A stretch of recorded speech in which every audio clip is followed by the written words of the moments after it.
Hello everyone, Ariam here, and we are going to be doing things a little bit differently this week.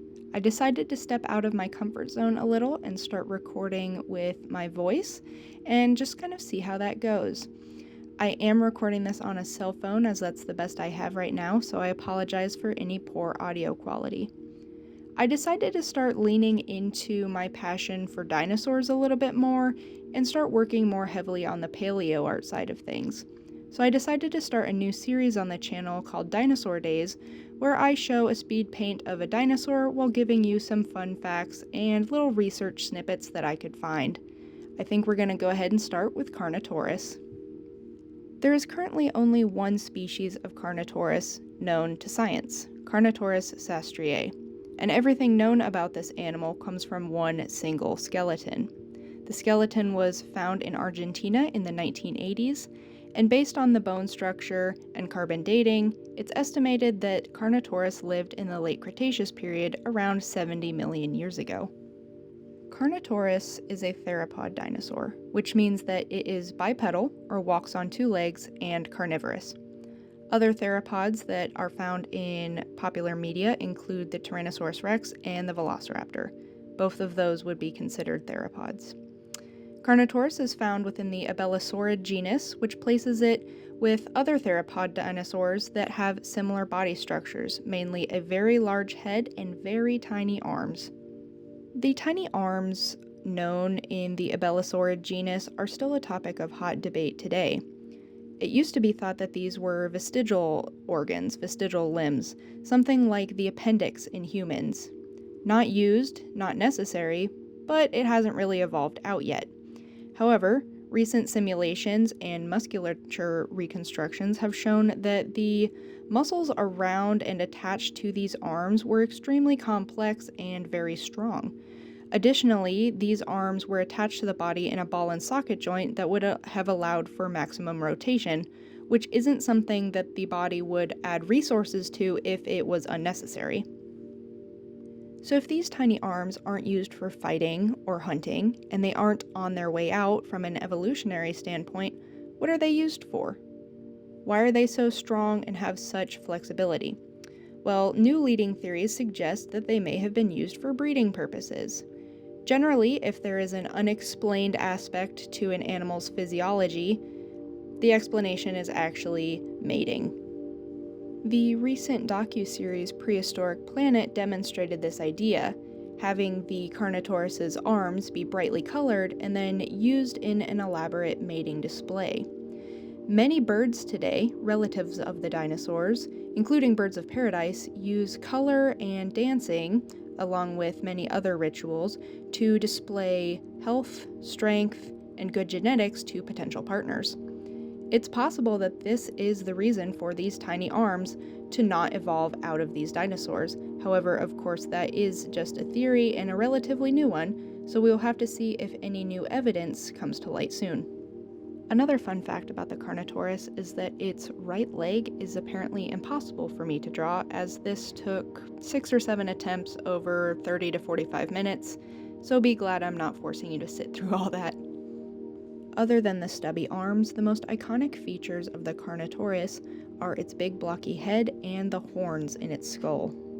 Carnotaurus has a large skull, and this is likely due to the fact that a large skull means more surface area, and more surface area means more attachment locations for jaw muscles to integrate with neck muscles, which allows for a stronger bite force. Additionally, the blocky shape of the skull is likely due to the enlarged nasal cavity. Carnotaurus likely relied very heavily on scent, as the skull cavity spaces for visual and auditory structures are reduced, meaning that it likely had semi-poor vision and hearing. One of the most identifiable features of the Carnotaurus is those short, blunt horns on its head. There's no evidence of a keratin cover on these horns like you might find in cows or goats, which allows for further growth outside what's visible on the skull, so it's likely that these horns were about the same size and shape as what is seen on the skeleton. Much like the Carnotaurus's tiny arms, the exact purpose of these horns are completely speculation. Some scientists think that the Carnotaurus could have used its head as a battering ram to potentially break the bones of prey animals. Other scientists believe that their neck could not have supported high impacts, so the Carnotaurus would use its head to push animals to the side and nudge them. Potentially it was used during ritual combat for mating purposes, or they could have been for display only. Again, this is one of those things that really, until we find more evidence and just more remains of these animals, this is going to be entirely speculative. There are two main sources of media that I can think of recently that you may have seen Carnotaurus appear in. One would be the 2000 movie by Disney called Dinosaur, where the Carnotaurus was the antagonist of the film, and the other would be the Jurassic World franchise, which I believe had two appearances, one in Jurassic World Fallen Kingdom and Jurassic World Dominion. However, the Carnotaurus that you may have seen in these films would not have been completely accurate to the way scientists currently think Carnotaurus may have looked. Granted, it's not as severe a difference as other dinosaurs, such as Spinosaurus, based on what we know now, but generally, Carnotaurus is portrayed in films as very stocky, very heavy, and generally very thick-bodied, which is not believed to be the case. In reality, the Carnotaurus was considered almost the cheetah of dinosaurs. It was large, but built very lean and considered to have a very quick top speed of 30 to 35 miles an hour. Considering the single skeleton found was about 25 feet long and estimated in at 3,000 to 4,000 pounds, this is very, very quick. That's essentially getting chased by a car on a residential street or faster, except the car has teeth and horns.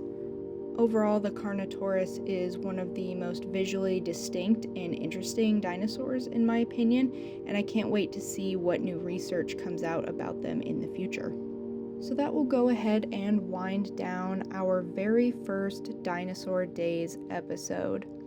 Make sure to let me know if you have any suggestions for future dinosaurs to feature in the series. As you saw at the beginning, I already have a couple more sketches planned out, but I'm completely open to suggestions, and I would love to hear in the comments what your favorite dinosaur, either in media or from the fossil record, might be. I plan to use this series as a way to practice a lot of different skills, from video editing to creature design, working with textures and colors and patterns.